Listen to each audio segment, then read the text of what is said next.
Hey guys, what's going on? It's Eli, back with another review video, and continuing on with Western Movie Week, and that's right. Obviously, we had to do this one because, for one thing, because it's celebrating its anniversary, and, well, this is a perfect film for, to review and for Western Movie Week, etc. And joining me, of course, my dad, aka Little Blue, and that's another thing, because, it's clear that, well, because me and him are, both Mel Brooks fans, and this being, especially one of his favorite Mel Brooks films, and how he just remembers almost everything about, about this movie. And I just about said the title of the movie, but yeah, that's right. From 1974, Mel Brooks's Blazing Saddles. Yeah, so... You actually forgot? No, because I was about to say it, so, Anyways, so, Mel Brooks's Blazing Saddles. One big thing to say about this, it has aged like fine wine, don't you think? Most definitely, and it is certainly a film that probably couldn't be made today. Most likely not. Yeah, No. probably not. Yeah. Yeah.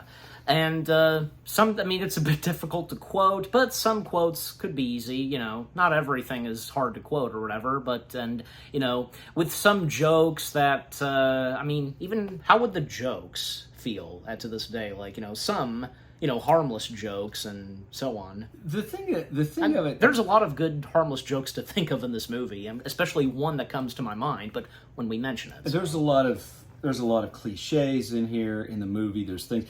It really, what it does, it makes fun of racism, which I'm glad it does, because racism is absolutely ridiculous. Yeah.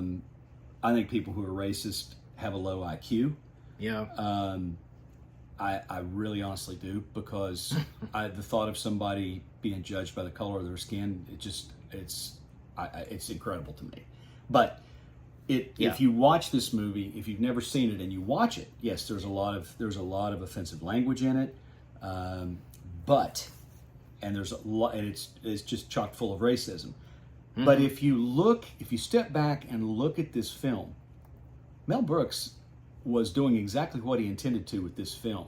Yes. He wasn't exploiting racism. He was making fun of it, making fun of the people who are racist. Because in this movie, all of the people who are racist are idiots. Yep. They're beyond stupid. Right.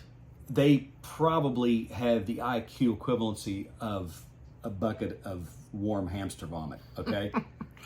That's a good way to put it. And I never thought of it. The only two smart people are Cleavon Little's character, mm-hmm. and Clavon. It's Clavon. Yeah. Cleavon Little. His character. Yeah, the late Clavon Little playing Sheriff Bart, playing and Bart. the late Gene Wilder's character. Waco Kid. The Waco Kid. Waco Kid, yeah. And he was, he was white. He was the only smart white person in the movie. Yeah.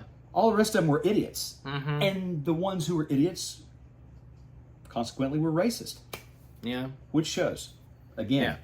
All right. They go hand in hand. Okay. So, with that, the first things we have to say about Blazing Saddles and, us watching it, our first experience, etc. For me, because, well, I remember, I think if I remember correctly, because it was you, that one night, for the first time, you put on Blazing Saddles, because, a DVD of it and, playing it and such, and that was the first time I fully watched it.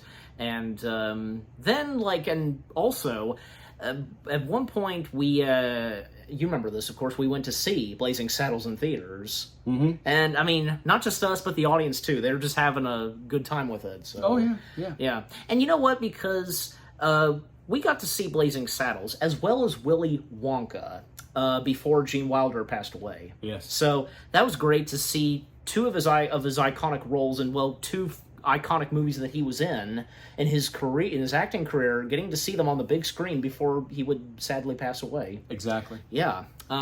So I gotta say, Blazing Saddles, there's no doubt about it. It's one of Mel Brooks's, gems. Does that sound right? Yes. It's one of his top gems of his film directing career and so on. And to think that that was his third movie. Mm-hmm. Yeah, and also not to mention, 1974 was a big year for Mel Brooks. From that and Young Frankenstein, both coming out the same year. And by the way, because Gene Wilder being in both of them. Yes. And a few others as well. I think maybe one or two other cast members from Blazing Saddles also being in Young Frankenstein, and same composer doing Blazing Saddles and Young Frankenstein. And again, them coming out the same year, that was a record and a big year for Mel Brooks. And, well, basically, with Blazing Saddles and Young Frankenstein, I mean, the first two movies that he did, yeah, I mean, because they made him go big, but it was Blazing Saddles and Young Frankenstein that made him go big time, big and such, Yeah. well known and so on. So should I read this? Well, very quickly, what was your first experience with Blazing Saddles? I finished my part. What about you? I did not watch it until probably I was in my early 50s when I watched it, and I'm 60 years old now, so that would have been probably Really? 15 years ago. Really, not even say on TV or video or No, I never watched. I would always see. I would see the famous scenes where the guys are sitting around the campfire and they're all farting, going around. But the more campfire. on that later. But that's when I watched the whole movie all the way through, and I laughed. I could. I laughed till I cried. I have no doubt. Knowing Knowing you, because no doubt that you just rolling on the floor or something. And I totally got the movie from the first time I watched it. I understood the message that Mel Brooks was getting across. Right. It was absolutely. It was just. I think it was brilliantly done. I really do. A satirical look at the Western life and racism. Mm-hmm. And that was it. So yeah. All right. Now, as always, read the description / the story. Take it away. Okay. And I just said this, in fact. In this satirical take on Westerns, crafty railroad worker Bart, Cleavon Little, becomes the first black sheriff of Rock Ridge, a frontier town about to be destroyed in order to make way for a new railroad. Initially, the people of Rock Ridge harbor a racial bias toward their new leader. However, they warm to him after realizing that Bart and his perpetually drunk gunfighter friend Gene Wilder are the only defense against a wave of thugs sent to rid the town of its population. All right. So, all right. And also, right before getting into the film itself, because just a little background, keep it short, because, in its early stages, development of this movie, it did not start with Mel Brooks. It would have been completely different, because the original title for it was Tex X. And the late Alan Rickman was considered to direct it. Mm-hmm. And you know who the first choice was? Okay, I'm sure most of us, and I know you too, knowing that Richard Pryor is involved in this, and he was considered at one point for the role of Bart. Mm-hmm. He was the second. He was not the first, he was the second. And then Cleavon Little was the third and final choice for Bart. The first being James Earl Jones. Yeah, I remember that. I remember hearing that at some point. I had forgotten all about that until you said it, but yeah. Earl Jones. So James Earl Jones was considered for Bart. And again, Alan Rickman was considered to direct this. This would have definitely been a completely different comedy Western. Yeah. Well, think of how different Star Wars would have been if Christopher Walken was cast as Han Solo. Yeah, exactly. Or Chewie. Or Walter Matthau as Obi-Wan Kenobi. Yeah.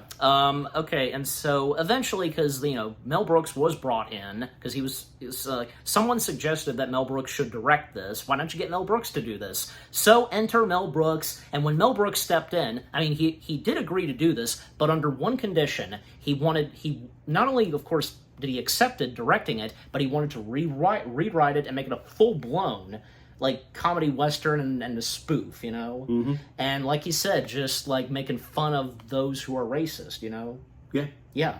And of course, the title of it would officially be Blazing Saddles. And as I mentioned, the late legendary comedic guy, Richard Pryor, because he got involved in the writing. And it's nice that he still got credited for it, because, on the writing part. And again, he was considered for Bart. He was the second choice for Bart. But at that time, he was too unreliable. Because they weren't really sure if they should trust him to play the role of Bart, because he was too rambunctious at that time. Yeah, and he was he had a drug problem too. He had some drug issues. So Yeah, and hooking up with chicks and such, and he was in in a different state, and calling him up, like, Richard, where are you? You're supposed to be in the writer's room. Oh, I'm in a different state. I need cash to get back and such. Yeah, so because at that time he was young, naive, and too rambunctious, yeah, because they couldn't rely on him to play Bart. And especially this is before, say, he would do, films in later films in his career, most notably Superman 3. Right. Yeah, so... But again, it's nice to see that, he still got credited in this movie because, him on the writer's side. So, yeah, doing writing stuff. And so, well, they went from, maybe one or two actors for the role of Bart, and eventually they settled on Cleavon Little.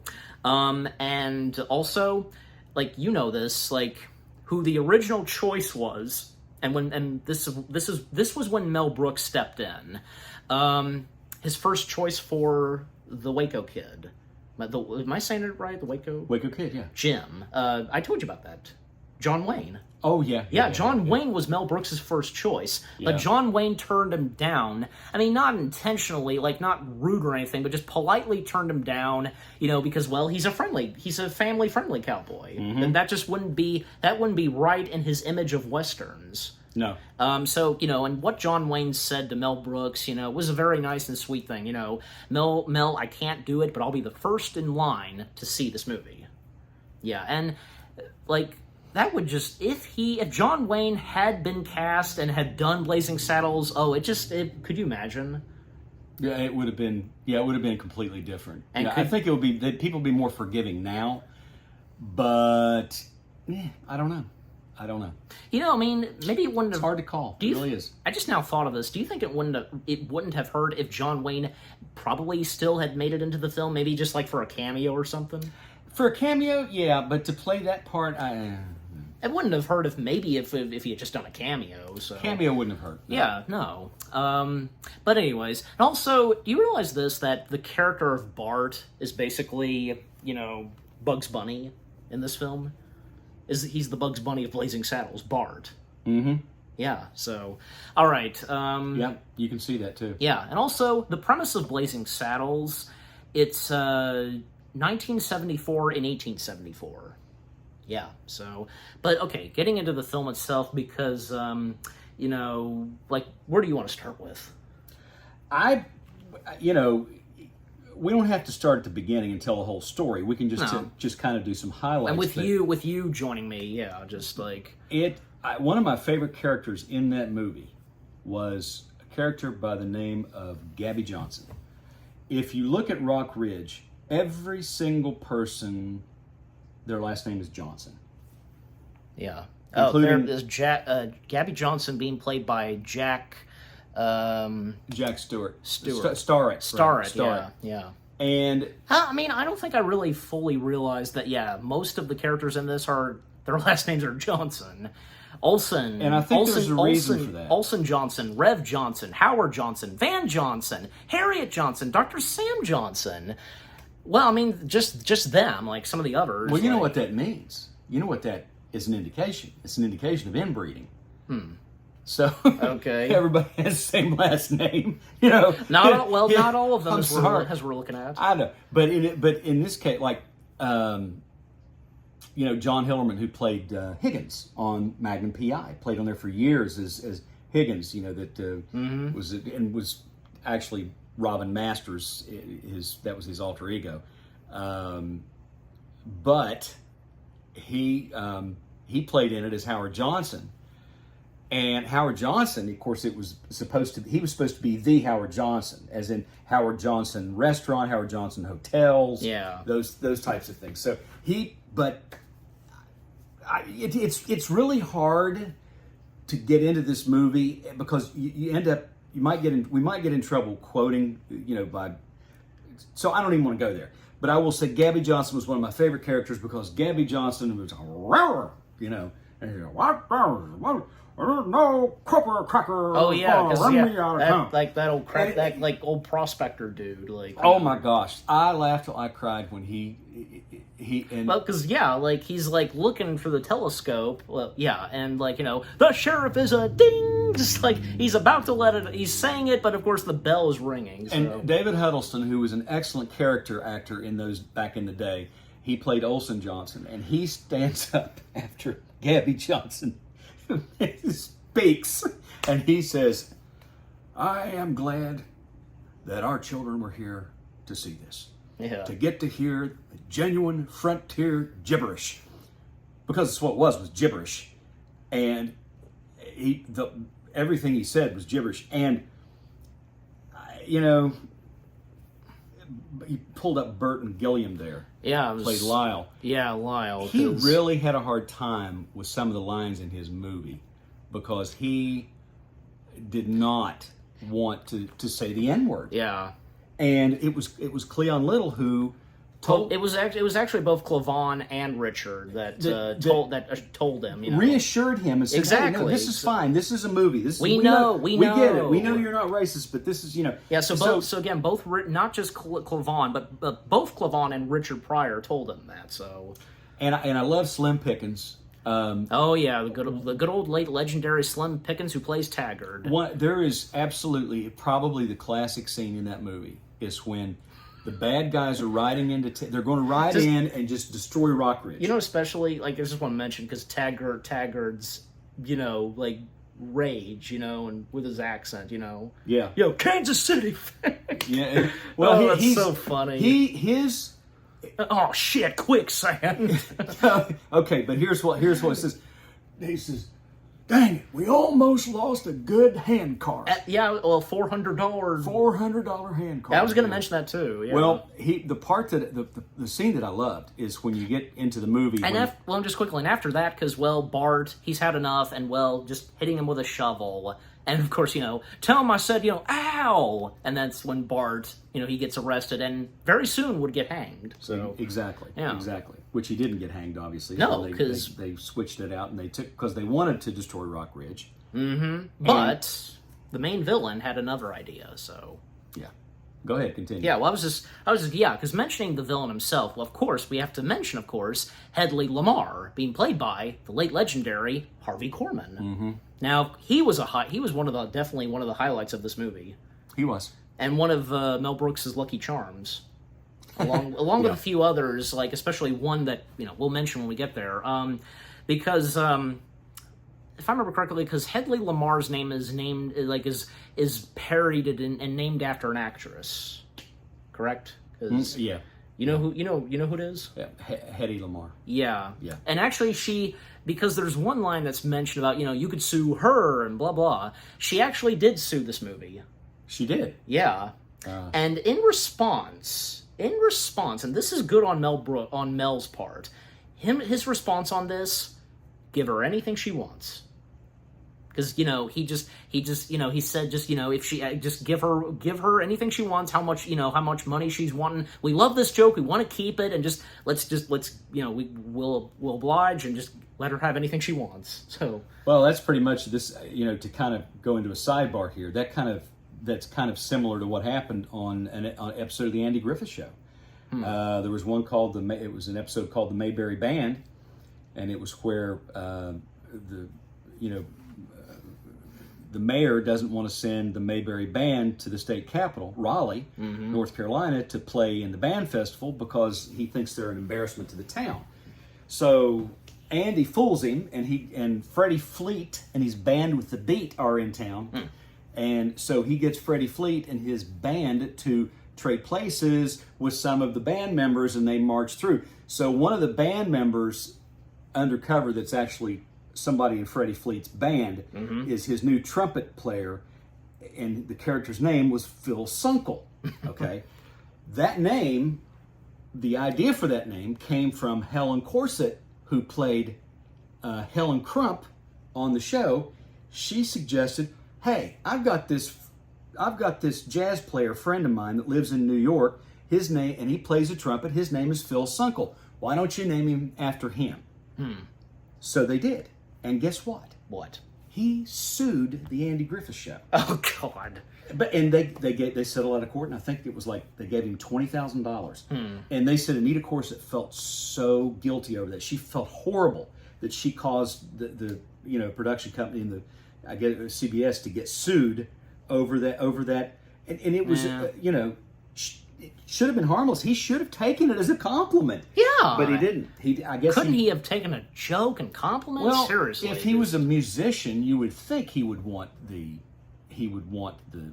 notoriety and the press for it, but apparently he didn't. So, he figured they used it without his permission. I guess he figured that he ought to be able to get in on the action. So I'd say that's why he sued him. But I think they settled out of court for $20,000, and that's fine. I mean, and some people they take offense to that. Like, Hedy Lamarr probably thought, hey, I'm not getting anything out of this. You're using my name, which is a made-up name, I'm sure. Yeah. I don't think Hedy even Lamarr like sometimes they get it, they mispronounce his name. It's Headley. Headley. Exactly. Headley. And okay, so Headley Lamarcus, doing some devious schemes and such, and he was planning to destroy Rockridge, right? What's that again? Destroy Rockridge. Yes, that was the ultimate plan, to destroy Rockridge to make room for the railroad.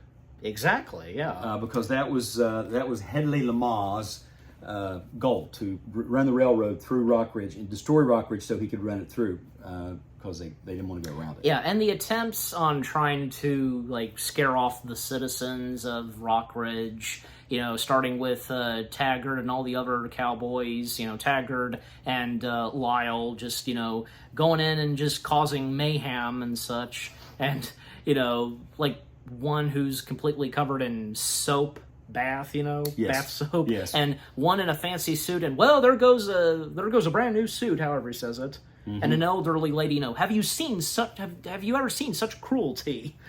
And the church part was funny. Mm-hmm. And oh, definitely. And then another plan that Headley Lamarr has is, in order to try and to get them out of town, I guess, bring in a sheriff who's black.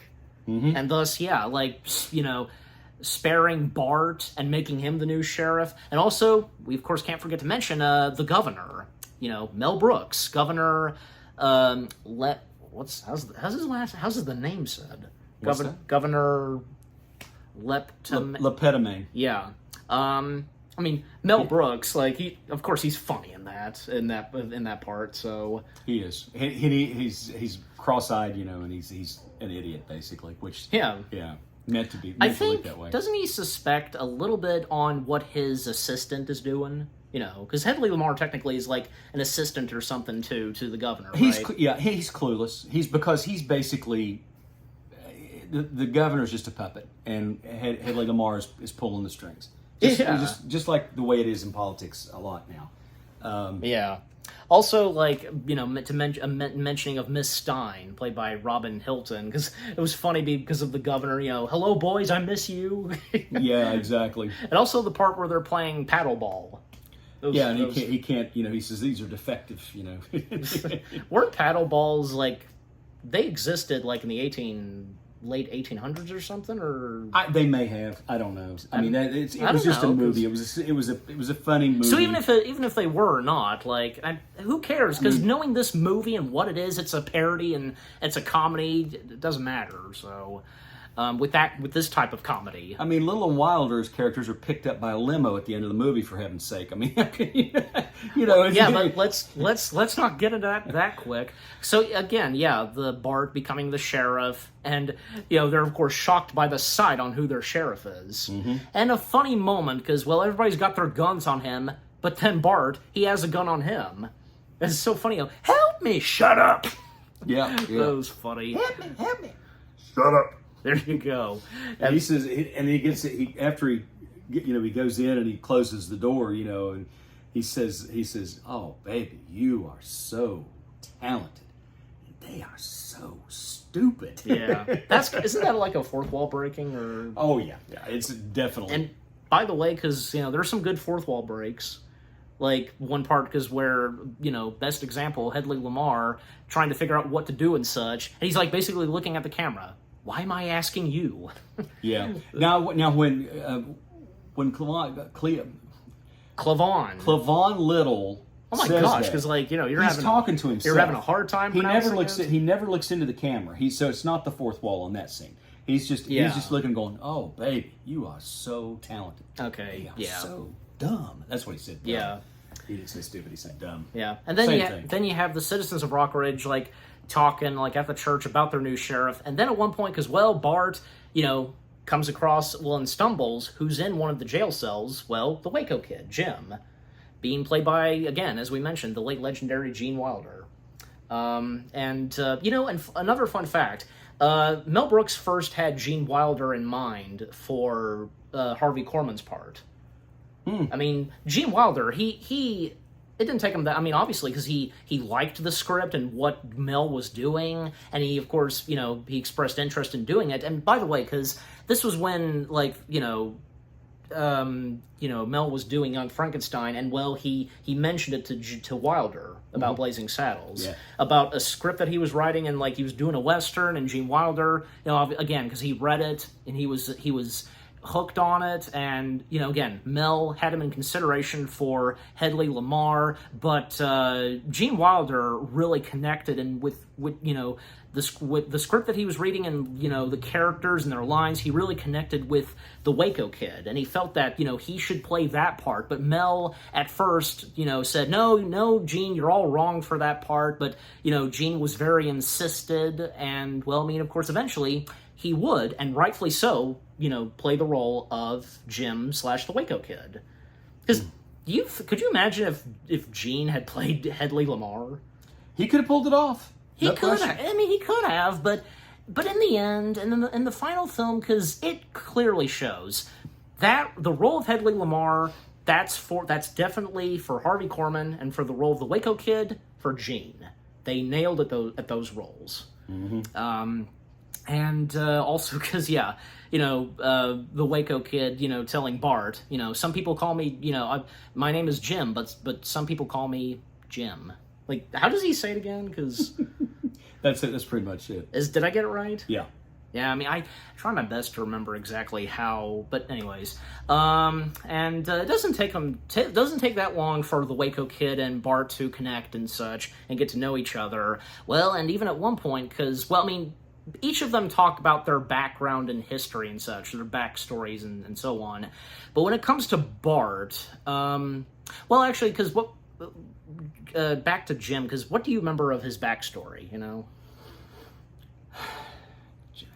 Well, because, he's got a talent, because, firing guns very quickly. I just remember that he said that he had gone into, gunslingers would always challenge him, and he'd always shoot him down. He'd always gun him down because he was the fastest gun in the West. Exactly. And then he said this 5-year-old kid, or however old he was, comes up to him and he wants to challenge him to a gun duel. The little bastard shot me. Yeah, shot me right in the butt, Yeah. And so then he that's when he quit shooting. But I liked it how he took a whiskey bottle and turned it up, man. He was guzzling, and even and Sheriff Bart's looking at him like, man, and then he says, even at one point Bart offered him food, if he wanted food makes me sick. Makes me sick. Yeah. Yeah. And then also Bart's backstory, because if you want to take it from here, because of Bart's backstory, we actually visually see, his background and such. Well, Bart's working on the railroad, and he's working with, and it's that's how it started. That's how it starts in the movie. But he ends up, he hits Slim Pickens' character over the head with a shovel. Well, we already covered that. He gets brought in, and they're going to hang him. The part where because the part where Jim and Bart, they're talking about their backgrounds. Just in the backgrounds. When it comes to Bart, because for Bart, we visually see it, because when he was a kid, and and when the Indians showed up.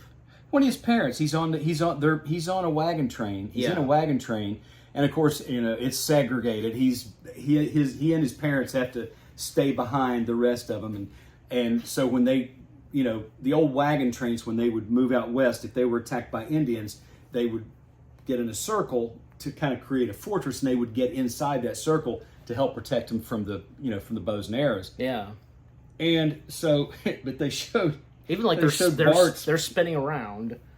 They're circling the wagon. There's just one wagon, so they're going around in circles. Yeah. But the Indian chief, and that again played by Mel Brooks. Mel Brooks also plays the Indian He chief. plays the Indian chief. He comes in and he rides up and he says, and he lets them go. Basically, lets them go. Auf Wiedersehen. And they leave. And he looks at and he says their skin's darker than ours, or however he says it. You know? Yeah, that's about right. And but there's no racism there. No. And that's to say, he makes that observation. Their skin's darker than ours. But it's nothing negative. It's just like an exclamation, like wow. So Yep. he's telling the story. How he. Uh-huh. All that. So that's pretty much his. And Jim, because he fell asleep during. Yeah, that was exactly. funny. And by the way, I think this was after that, because Mel Brooks having 2 roles in Blazing Saddles. I think the next time, I'm pretty sure. Yeah, that was the second and last time that would happen.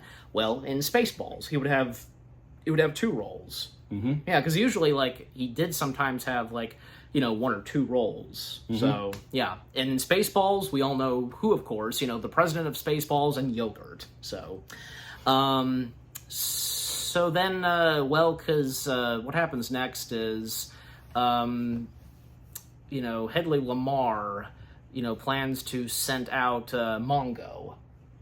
But especially at the part with Mongo, because as we mentioned earlier, the sequence where... they're having beans and a lot of farting. Mm-hmm. And there's a bit of burping, too. Yeah. and Slim Pickens walks in. God dang it! He says, can we have some more? He says, I think you've had enough. Pretty much.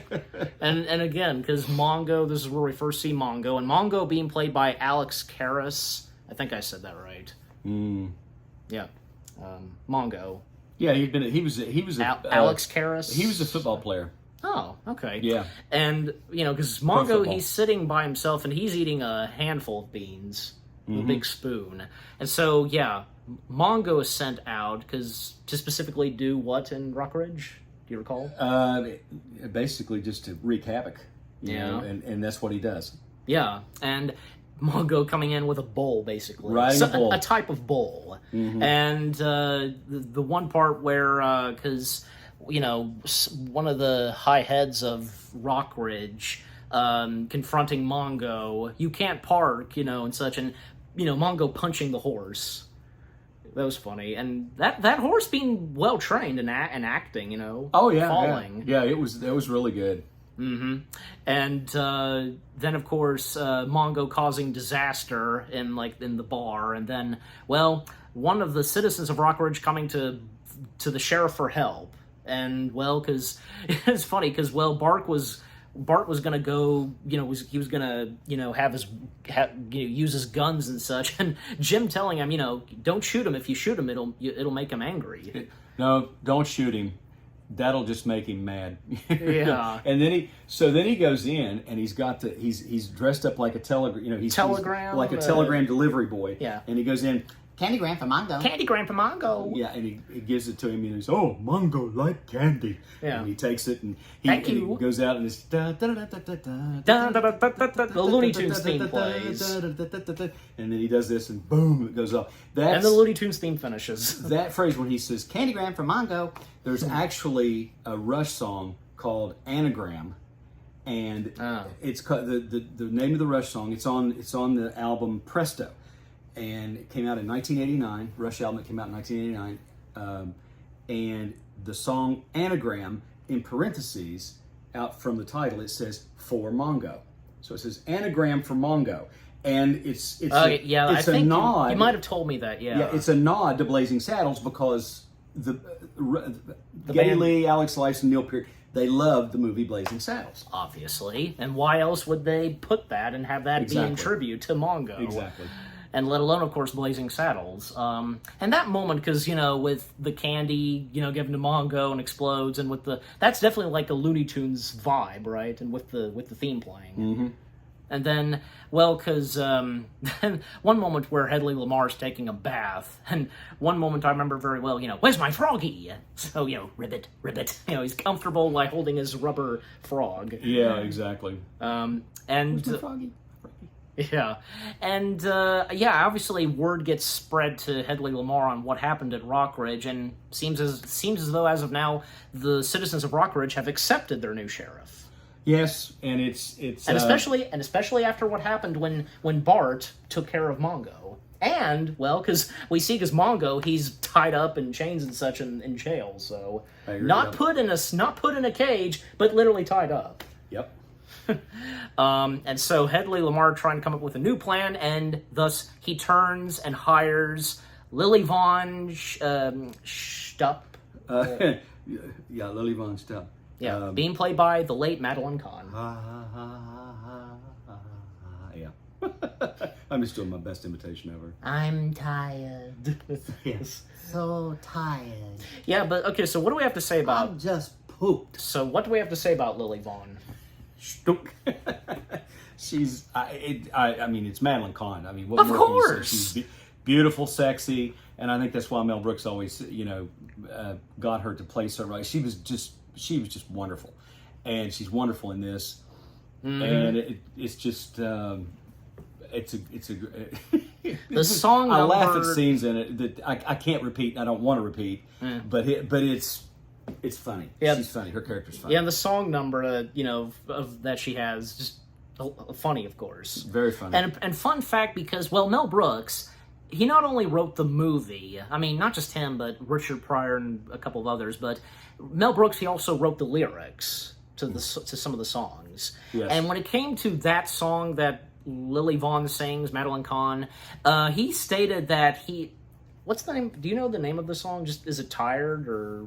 I think that's what it is. Okay. He's just tired, he yeah. stated that when it came to writing that, he considered and felt that was the dirtiest thing he ever wrote. Yeah, I can see where that would be. I can see where that could be kind of lean in that direction. Definitely, yeah. Yeah. And then afterwards, well, because Bart is invited up to her dressing room, and because Lily Vaughn is supposed to, like, seduce him or something. Yeah. Yeah, and he ends up seducing her, I think. Yeah, like, the lights go out, and then at one point when they turn back on, because we see they're just, like, there's a dinner table, and a sausage, and so on. It's Wiener Schnitzel. And he said, Yeah. Baby, 15 Wiener Schnitzel is my limit. And then she leans into him and whispers something. He says, Baby, I am not from Havana. Which is it. I won't say anymore, but it's a... Yeah, and also, an off-color and joke, eventually, because Lilith can't, can't give anymore, and I think because by that point, she regrets, being a part of Hedley Lamar's scheme and such. Mm-hmm. And then to speed things up, because at one point, because Bart, he reunites with his fellow railroad workers, and because you have Taggart and Lyle stepping in and confronting the railroad workers, and seeing that Bart, who used to be a railroad worker / slave, now is the sheriff, and because for the Waco Kid, because he easily takes care of them, because by quickly shooting guns and causing them their guns to fly off their hands. Exactly. Yeah. And how about an applause for the Waco Kid? it was still in that scene when he didn't believe that Sheriff Bart didn't believe that he was the Waco Kid, and then he says, "You see that chess piece on the board?" He says, I almost forgot about that. And he's telling him, "I want you to put your hand. I want you to grab it before I do." He's standing across the table, and here's this chess piece. And I think it was a knight, and he's like this, he's got his hands that close to it, like that, and he says, "On 3, 1, 2, 3, go," and he just goes like that, like, "I've got it. There's no way you got it," and he's like, and then he looks, and he's got it, and I think if I'm not mistaken, had already put it in his holster, and he pulls it out, and he was that quick, so that's when he knew you are the Waco Kid, Yep. Okay, and still, because, then, at one point, because they had Lily Vaughn tied up, and, because Hedley, realizing that, she betrayed him and turned against him and such, and, this time, Hedley Lamar, he has Taggart write down on everybody to, that they can hire and such, crooks, bounty hunters, etc. So Yeah, exactly. pretty funny. And because then at one point, a line where we see like Egyptian people, we see bikers in the Wild West. Well, I mean, who cares? Knowing this comedy film, and just a bunch of others, including two white cloaked figures.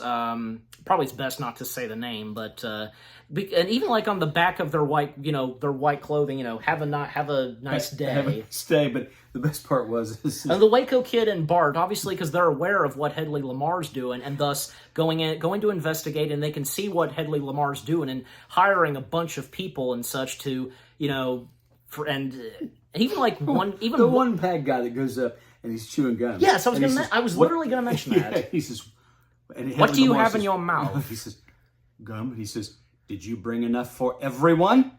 And he says, "Why?" No. And then he shoots him and kills him. And Gene Wilder, Waco Kid, looks over at Sheriff Bart and goes, "Man, he's strict." But the funny part was when the guys in the white hoods. We don't have to say what. No, they're standing there, and Gene Wilder goes, if you've seen this movie, you know. He goes. "Hey, fellas!" He goes, "Hey, boys!" Hey, boys! And he turns around and then grabbing Bart. Bart leans in and says, "Hey, where are all the white women?" Of course, these guys are going to go after him, and then they beat the crap out of him, and they put their hoods on so they can be. It's obvious what they were going to do, and they almost got away with it, except when they get up there. Well, he lets exposing his hand, and he's black man. Bart exposing his hands, and Jim trying to cover up, say, you should have washed it or whatever. Look, it's coming off. Yeah. And Taggart taking it off, and Bart is revealed, and I'll take it from here because then Bart saying, "And now for my next impression, Jesse Owens," and they make a break for it. Yeah, that was a great scene. If you know that reference, then good on you. So. Jesse Owens he embarrassed Hitler at the 1938 Olympics because Hitler thought that Germany was going to just win everything. He was that arrogant that he thought we're a superior race, we're going to win. And Jesse Owens embarrassed Hitler, embarrassed Germany. He won the track and field. He won broad jump, and I think he won. I think it was the 100-meter race, something like that. But anyway, he won. Clearly won. He was American, United States team, and he was a black man. Oh yeah. And Hitler was about as racist as you can get. Pretty much. He was absolutely humiliated. Yep. Yeah, and so after that, because coming back to the film, because they make a break for it, and because they have to do something about this, and basically Bart and the Waco Kid bringing together those working at the railroad. I mean, it's not just the black people, but Asians as well, and a couple of others. Coming together, them and the citizens of Rockridge. And also we didn't mention that much on the citizens of Rockridge, because especially the Rev, he was funny. Yes. And I think at times standing up for Bart. I mean, the first time he tried to, you're on your own. And somebody fired a shot and put a hole through his Bible. Yeah. And he goes, "Son, you're on your own." As I just said, and he walks off. Yeah. But let me tell my favorite part in this movie. Does it have to do with Rev, or no? It has to do when they're building the fake town of Rockridge. And the thing is, Rev gave this speech, and are we not jerking off? Yeah. That was funny. But when they're building the fake town of Rockridge, they're like, we don't have enough time. They all come to terms. The citizens of Rockridge and the railroad workers, they come to terms, make peace, and by teaming up together, because by building a fake version of Rockridge. So they're trying to figure out how they're going to have enough time to do it. Because after they build the town, this is literally tomorrow. What's happening is literally the next day, and they literally don't have doubles of themselves, so they have to do it. So we're out of time, and they says, "I got an idea." So Sheriff, I got an idea. So he also, not to mention, because by that point, Mongo did join the side of Bart. That was nice to see, even when there was a warrant for Mongo to be released. But Mongo, he didn't want to leave. Okay, because he got attached to the good side of Bart, and the Waco Kid. Okay, go ahead. Oh, thank you. All right. So this is my favorite part of the movie. Let it out. Because it's very metaphorical. It really is when you think about it. So Sheriff Bart in order to stall this gang of bad guys riding on horseback that are going to come in to Rock Ridge and just absolutely level the city and kill everybody in it. Yes. He has to stall them. Mm-hmm. So what he does, he builds a toll booth in the middle of the desert. Yeah. A toll booth, listen carefully, a toll booth in the middle of the desert. Yeah. Here's the toll booth. Here's all this desert. No, And these guys, no roads. These guys ride right up to this toll booth. On horses. And Slim Pickens' character goes, somebody's going to have to ride back to town and get a whole shitload of dimes. And that is the funniest scene. But the reason it's funny, beyond that, is because it happens in life all the time. We let little obstacles get in our way. Yeah. And the metaphor is the toll booth. The toll booth is the obstacle. It is not an obstacle. All they had to do was ride around the freaking thing and keep going. But no, they got to go through it and pay a dime to get through. So you see all these bad guys, these bandits, they're throwing these dimes in here. Ding, ding, ding. They're all going through it. And they have to wait till the gate comes down and then they put the next dime in and go. Like they would do that in the first place because they're all outlaws and lawbreakers and, absolutely. rapists, murderers, thugs, bank robbers, and everything else. They would never comply with the law like that. No, but they course do in this not. movie. They do because it's seen as an obstacle that's created for them to stall them. So it gives the town of Rock Ridge, people of Rock Ridge, and the railroad workers time to create doubles of themselves. Uh-huh. So by the time they come riding into town, they realize they've been had. Yes. The bad guys realize they have been had, and then the dynamite goes off. And the next funniest part. Well, I It's mean, when that's you when see the these citizen- bodies flying up in the air when the dynamite goes off. Oh, I loved it. It was hilarious. And then, of course, everybody from Rock Ridge and the railroad workers and Bart and Waco Kid coming in and taking on the outlaws and the bad guys. Exactly. And even Lily popping up at one point and just singing with a couple of soldiers or something. Yeah. Yeah. And then And they all What hap- start what- fighting, and but then what happens next is the camera panning out, and we know what comes next. they're chasing each other. The biggest fourth wall break in this movie. It is chaos, and it shows Warner Brothers Studios. Yes. And it shows the gates, and you see a guy walking by, and that guy got in the shot by accident. He was actually not, and I don't know if he was credited for it or not. But Got in the shot, I don't remember this. Yeah, you see them all running, storming the gates, coming out of the gates. They're riding down on horseback, and I think Sheriff Right Barnes outside the entrance right of outside the the Warner- entrance of Warner Brothers. Oh, there's a guy okay. walking down the street. He was not an extra. He was just an innocent bystander walking down the street and got in the shot.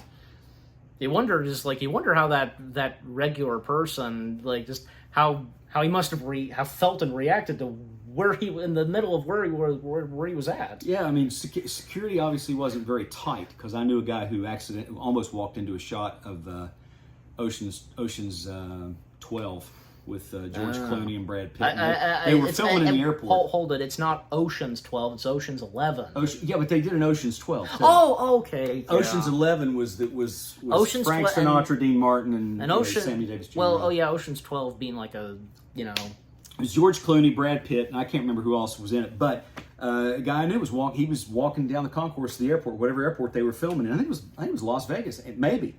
And he's walking along, and he had a Walkman on, and he was just listening to music, not paying any attention. And some guy just stopped him like this, and he looked up and he was keeping him from walking into the set because they were filming. And he looks over and he sees George Clooney and Brad Pitt and everything, and he oh crap! almost walked in on the set, on the shot. So they stopped him. But so evidently security was not that tight on this movie for this guy to just kind of wander into the shot.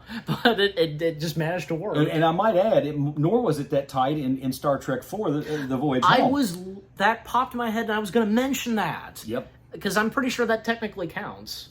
Yeah, it does. She was not supposed to be in it. They thought she was part of the movie. That's why Walter Koenig and Nichelle Nichols asked us, how do you get, I read this. We're looking for nuclear vessels. Maybe I told you this. I read this because, with that extra being in there, interacting with them, because I read this where her being in there, the reason being as well, because, her car got towed. and her being in the movie, so she can get her car back. That's so funny. That is so funny. And I know they chased her down to get her to sign a waiver, and I'm sure she got paid. I think she did. She got paid a whatever the wage was at that time for an extra. So she now that is official, right? Yes, it is. It is. I'm just saying because with what I read and what I just said, about her car being towed, and so that would have paid for her. That would have paid for her car. The probably the fine she got for having her car being towed, because she would have had to pay a fine and pay for the tow. Yeah. If she was parked illegally somewhere. Mm-hmm. All right, but getting back to Blazing Saddles, because that's fine, because some examples sometimes doing that, because the Warner Brothers backlot, and then just cutting to another film being shot, and a song number doing the French Mistake, voila. Yeah. Actually, there's a full version of that song. It's a funny song, Yeah. and watching and. I was just gonna say the director of this picture, Buddy Bazaar, Dom DeLuise, the late legendary, and another lucky charm of Mel Brooks in his movies, Dom DeLuise. Yeah, because playing the director and who was best friends with Burt Reynolds, by the way. They were best friends. Oh yeah, they were, or at least they were very close friends. Yeah. But Dom DeLuise was very. And anything because in his appearance in Blazing Saddles, just the way he's acting is. Just watch me. It's so simple. Whatever. Watch me. It's funny, and then and demonstrating how to dance, and then his foot accidentally, like landing in water. Shit. Have you got it? And what happens when he says? It sounds like steam escaping. When he says something about one of them says. You're on a movie set. He's, I work for Mel Brooks. Yeah, because when he knocks the guy out. Because when they start shooting again, then that's when the cowboys and everybody from Blazing Saddles steps in, and Dom DeLuise, Buddy Bazaar, cut! What in the hell do you think you're doing? This is a closed set. And of course, Taggart stepping in, piss on you, I'm working for Mel Brooks. Not in the face. Yeah, exactly. And then hitting him in the crotch. Yeah. I think that's a really memorable and funny quote, piss on you, I'm working for Mel Brooks. That definitely is. And it just... He hit Buddy, get him, girls! And chaos just ensues. I mean, it's just utter chaos. And they're in the commissary and they're throwing food. I mean, it's just, it's hilarious. Even like they threw in like a gay joke or something in there. I'm parked, blah blah blah. All that stuff was just thrown in there, and it was all tongue in cheek. It was Mel Brooks just basically saying, "Hey, we just got to laugh." Yeah, and the cafe, because and as you mentioned a little bit earlier, someone playing Hitler. They lose me after the bunker scene. Yeah. I remember that. It was so funny. Can you describe exactly? Because I don't think I fully get it. Well, Hitler, the bunker. Like they lose me after the bunker. Well, they lose him after the bunker scene because Hitler committed suicide. Oh, he shot himself. That's right. He killed himself. Both him and his wife. They took cyanide, and him and Eva. So yeah, and there's more to the story. It's kind of gruesome. I won't go into it because I don't want to. But that okay. So now he killed himself. That's why he said they lose me after the bunker scene because Hitler was in his bunker when he killed himself. Right. Yeah. And then because after saying that because they come in and then there's a tour guide. And just they went in and they got pie in their face. And Hedley Lamar being there because he was coming out of the men's room and just quietly getting back in and put pie on his face too, cream on his face to blend in. And everybody just running out and then Hedley Lamar catching a taxi, drive me off this picture. And Bard chasing after him. And then we come to the Chinese theater showing Blazing Saddles.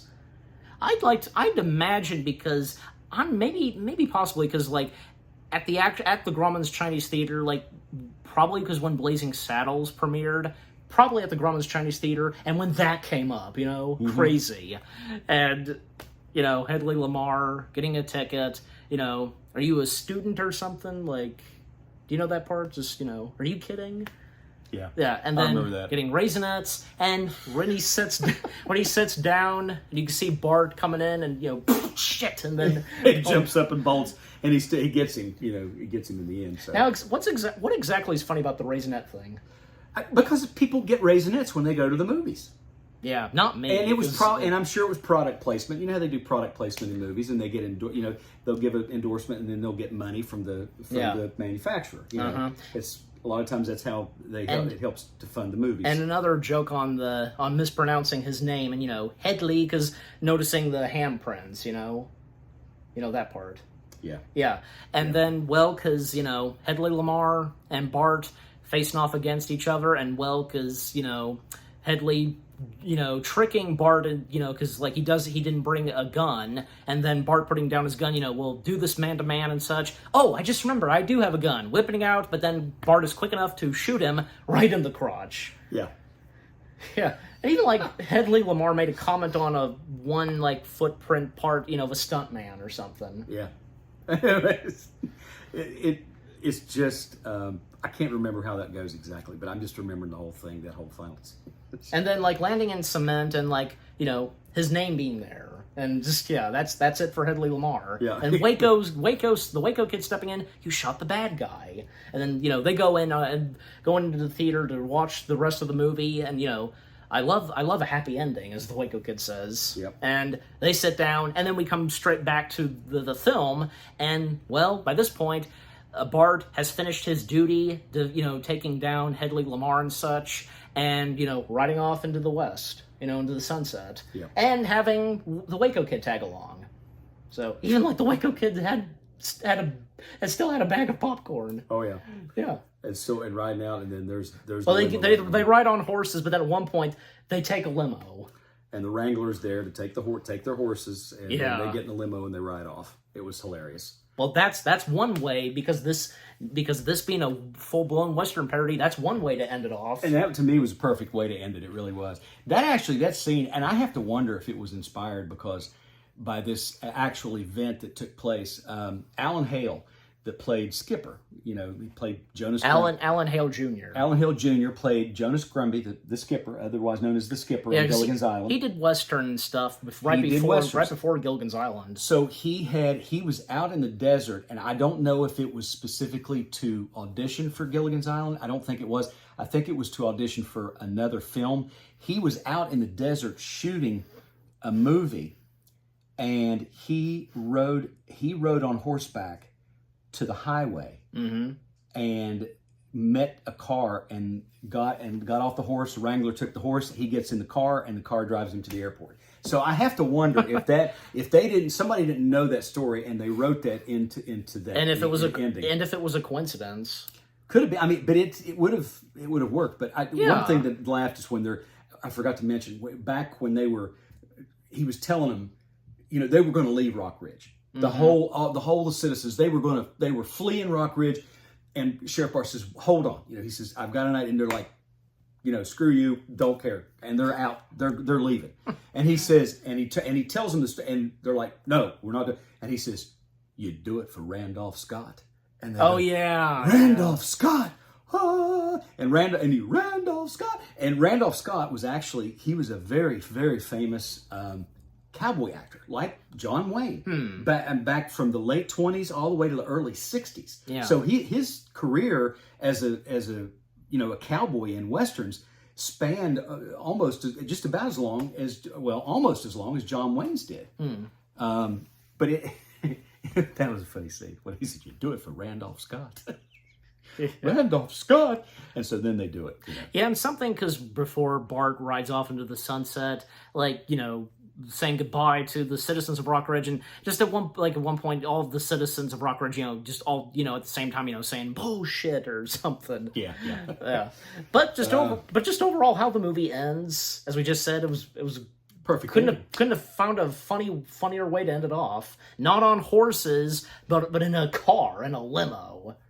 Oh, Yeah. So yeah, again, great, funny way to end the film and such. And yeah, Blazing Saddles, just what a memorable and one of, you know, just memorable comedy, Western comedy parody, one of Mel Brooks' top movie gems. I could go on. Just, yeah, like it technically is a classic. It is. Yeah. It is a just classic. so memorable with what this movie had to offer, you know, just throwing in those jokes and everything, and how, you know, this is Mel's way of making fun of the idiotic racist people and such. Yeah. Exactly. The story was good, and the characters and memorable moments and memorable quotes, the slapstick and just the hilarious stuff, and the music, of course, and the fourth wall breaking, everything about Blazing Saddles was just perfect. perfect. Mel Brooks and everybody else doing this freaking nailed it.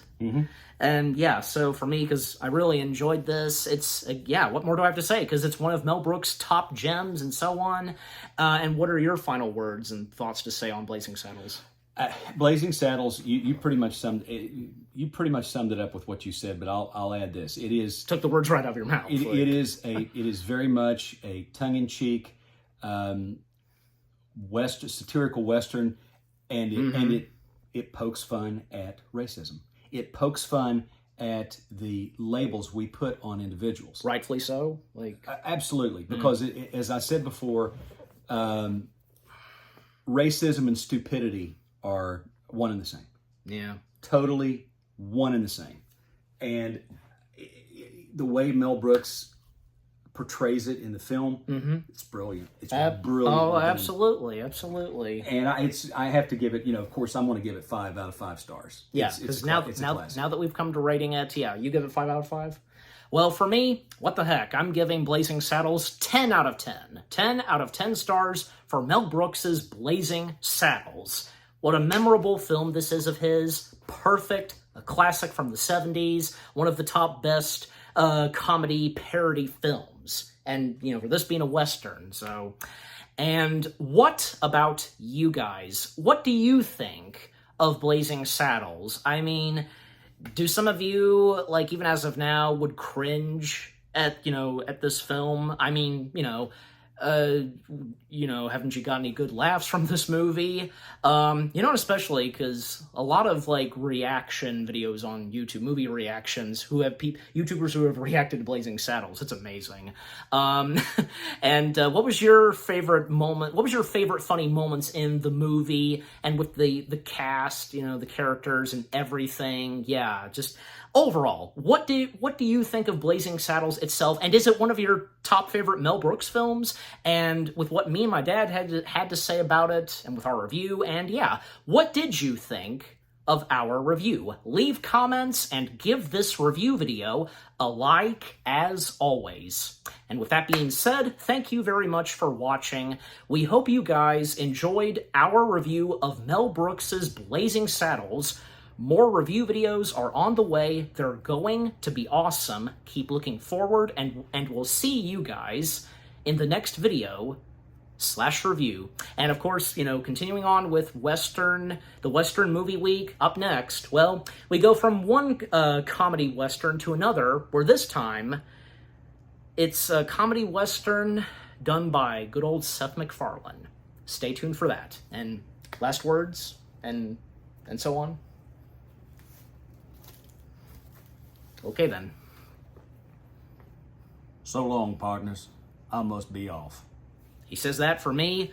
Again, thank you very much for watching. Take care. Happy anniversary to Mel Brooks's Blazing Saddles. And peace out, partners.